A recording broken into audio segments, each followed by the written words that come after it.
Hey everyone, welcome back to my channel. और आज हम कुछ महत्वपूर्ण मुहावरे करने वाले हैं और ये हमारे 30 मुहावरे होंगे जो कि वैकल्पिक होंगे। तो इसमें जो पहला मुहावरा है उसका अर्थ पूछा गया है कि अंग अंग ढीला हो जाना।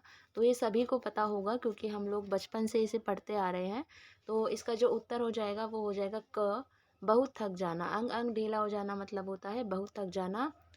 दूसरा है हथेली पर सरसों जमाना। तो हथेली पर सरसों जमाने का मतलब है असंभव काम या बात को संभव बना देना, कि मतलब ये तो हथेली पे ही सरसों जमा देता है। ठीक है। उसके बाद है हमारा तीसरा लुटिया डुबोना। लुटिया डुबोने का मतलब होता है अपना नुकसान कर लेना या कुएं से पानी खींचना या खूब कमाना या किसी काम को पूरी तरह से बिगाड़ लेना। तो इसका उत्तर हो जाएगा घ, किसी काम को पूरी तरह से बिगाड़ लेना, कि इसने तो लुटिया ही डुबो दी, इस तरीके से बोलते हैं ना हम लोग। चौथा है माथा ठनकना, कि अब तो बस दूर हो जा, मेरा माथा ठनक गया है। तो इसका उत्तर हो जाएगा ख, शक या संदेह हो जाना, कि अब तो दूर हो जा, बस अब तो मेरा माथा ठनक गया है। सिर में खूब दर्द होना नहीं होगा, माथे में दर्द होना, माथे पर चोट लगना, ये नहीं होगा। तो इसका ख होगा शक या संदेह हो जाना, कि अब बस मेरा माथा ठनक गया है। ठीक है, तो चौथे का हो जाएगा ख। उसके बाद हमारा पांचवा है भेड़िया धसान। तो भेड़िया धसान का अर्थ क्या हो जाएगा? तो इसका हो जाएगा अंधाधुंधकरण। ठीक है, अंधाधुंधकरण, अंधा अंधानुकरण, सॉरी सॉरी सॉरी, प्रोनाउंसिएशन गलत हो गई है, अंधानुकरण। ठीक है। अब अंधानुकरण का मतलब क्या होता है, इसको आप लोग गूगल करिए और मुझे भी कमेंट सेक्शन में बताइए कि क्या होता है इसका अर्थ, क्योंकि आप लोग भी अपना दिमाग चलाइए ताकि आपको ये जो डिफ़िकल्ट चीज़ें हैं ये भी आपको याद हो जाए। ठीक है। उसके बाद हमारा छठा है 14वीं का चांद होना। तो मुझे लगता है ये भी सबको पता होगा। तो 14वीं का चांद होने का मतलब है बहुत सुंदर होना। ठीक है, तो इसका ग हमारा सही हो जाएगा। सातवां है घर फूंक तमाशा देखना। तो सातवें का हमारा सही विकल्प हो जाएगा अपनी ही हानि कर मौज उड़ाना, कि अपना ही नुकसान करके मौज मारना, घर फूंक तमाशा देखना, ये तो उससे ही पता चल रहा है। आठवां है खटाई में पड़ना। आई थिंक ये भी सबको पता होगा। खटाई में पड़ना यानी काम रुक जाना या टल जाना, भाई मेरा काम तो खटाई में पड़ गया है। ठीक है, इस तरीके से जब हम बोलते हैं। नौवा है आधा तीतर आधा बेटेर। ये भी सबने सुना होगा। तो नौवे का हो जाएगा उचित तालमेल ना होना। ठीक है। उसके बाद हमारा है 10वां।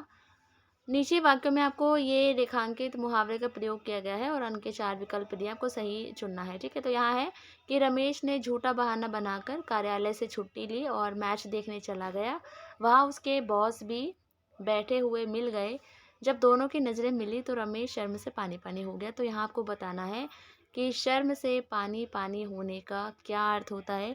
तो जो हमारा 10वां प्रश्न है उसका उत्तर हो जाएगा घ, बहुत शर्मिंदा होना। 11वां है पाकिस्तान हमें वर्षों से तंग कर रहा है, अब तो हमें ईंट का जवाब पत्थर से ही देना चाहिए। तो ये ऐसे मुहावरे हैं जो हम बचपन से पढ़ते आ रहे हैं अपनी प्राथमिक कक्षाओं से। तो 11वें का उत्तर हमारा हो जाएगा ग, दूसरे के वार का बदला उससे दुगने वार से देना है। ठीक है, मैं तो अपने ईंट का जवाब पत्थर से दूँ, ईंट का जवाब पत्थर से देना। ठीक है। उसके बाद 12वां है अब जब तुम्हें यह मकान मिल गया है तो अब गड़े मुर्दे उखाड़ने की क्या ज़रूरत है। तो ये भी सभी को पता होगा क्योंकि बातों बातों में कई बार हम लोग बोल देते हैं। तो 12वें का उत्तर हो जाएगा क, बीती बातों को दोहराना, कि गले मुर्दे उखाड़ना। 13वां है अपनी पुत्री का विवाह करके तो मैं गंगा नहा लिया। तो ये भी सबने सुना होगा। तो इसका हो जाएगा कार्य से निवृत्त हो जाना। तो ग इसका सही विकल्प होगा। हमारा 14वां प्रश्न है हमारी स्वार्थपरता और मूर्खता के कारण अंग्रेजों ने हमारे देश में अपनी जड़ें जमा ली। तो हम अपनी जड़ें जमा लेने का क्या अर्थ हो जाएगा? तो अपनी स्थिति को मजबूत कर लेना। तो ख इसका सही विकल्प होगा। 15वां है हमारा वह भयानक रात तो हमने आंखों में काटी। वह भयानक रात तो हमने आंखों में काटी। तो 15वें का उत्तर हो जाएगा जागते हुए, मतलब बिना सोए। ठीक है। 16वां है घर का सबसे छोटा बच्चा होने के कारण गौरव तो सबकी आंखों का तारा बन गया है। तो सबको पता ही होगा, सबको पता ही होगा। तो 16वें का जो हमारा उत्तर है वो है ख, बहुत ही प्रिय। ठीक है, आंखों का तारा बहुत प्यारा, ऐसे याद किया हुआ था बचपन में। उसके बाद है सुधांशु ने अपनी जान पर खेल कर सुधा को नदी में डूबने से बचा लिया।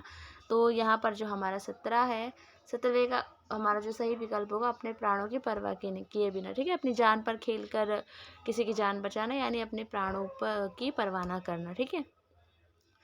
18वां है, आज तो राजनीति और भ्रष्टाचार में चोली दामन का साथ है, कि राजनीति और भ्रष्टाचार में चोली दामन का साथ है। तो अब आपको बताना है कि चोली दामन का साथ होने का मुहावरा है, इसका क्या अर्थ है। तो इसका अर्थ है कभी ना होने वाला साथ, ठीक है, कभी ना अलग होने वाला साथ।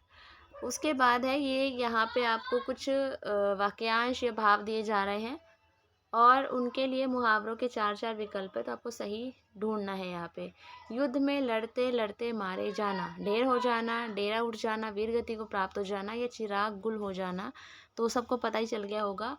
तो 19 का क्या हो, युद्ध में जब लड़ते लड़ते कोई मरता है तो हम क्या कहते हैं, वीर गति को प्राप्त हो गया।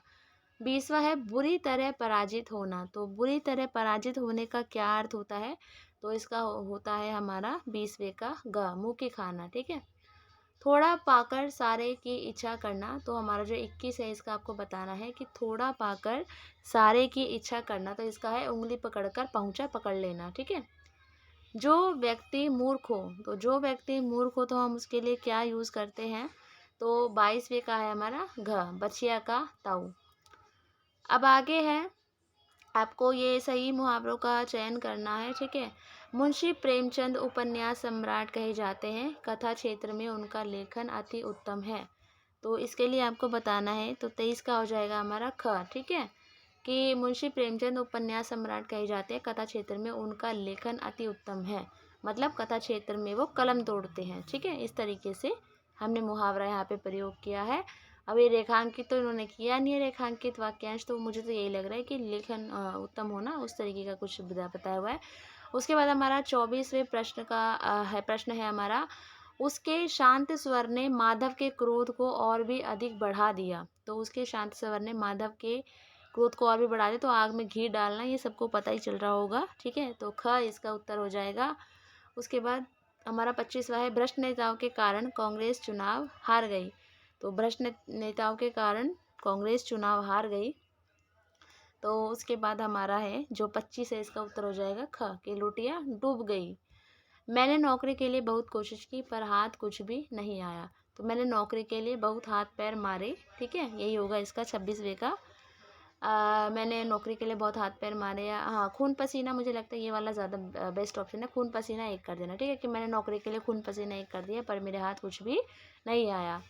27वां है, राजा विक्रमादित्य ने पूरा मामला समझकर सही फैसला किया। तो इसके लिए हम क्या मुहावरा प्रयोग कर सकते हैं, तो इसका दूध का दूध पानी का पानी, तो ये सबको पता ही चल रहा है, ठीक है। उसके बाद है उचित मुहावरों का चयन करना है। बच्चों की ज़रा सी शरारत पर विवेक ने पेट दिखा दी, नाक को चने चबवा दिए, हवाई किले बना लिए, या सिर घर पर उठा लिया। तो 28वें का हमारा हो जाएगा, 28वें का हमारा हो जाएगा घर सिर पर उठा लिया, कि बच्चों से ज़रा सी शरारत पर जो विवेक है उसने घर सिर पर उठा लिया। 29वां है, दुखी सुदामा को द्वारिका में आया देख श्री कृष्ण जी ने उन्हें सिर आंखों पर बैठाया। उसके बाद हमारा अंतिम प्रश्न है, 30वां प्रश्न है, इस वर्ष मेरा बैल भी मर गया और चोरी भी हो गई, इसी को कहते हैं, क्या कहते हैं, कंगाली में आटा गीला, सबको पता ही होगा, ठीक है, कि कंगाली भी है ऊपर से उसमें आटा भी गीला है। तो इस तरीके से आज हमने 30 मुहावरे किए हैं और मुझे उम्मीद है कि आपको समझ आए होंगे और कुछ नई चीज़ें भी पता चली होंगी। जो भी नई चीज़ें पता चली हैं वो आप मुझे कमेंट कर सकते हैं। वीडियो अच्छी लगी हो तो प्लीज़ लाइक कर सकते हैं, दोस्तों के साथ शेयर भी कर सकते हैं, और नए हो तो सब्सक्राइब भी कर सकते हैं। So thank you so much everyone, शुभ रात्रि।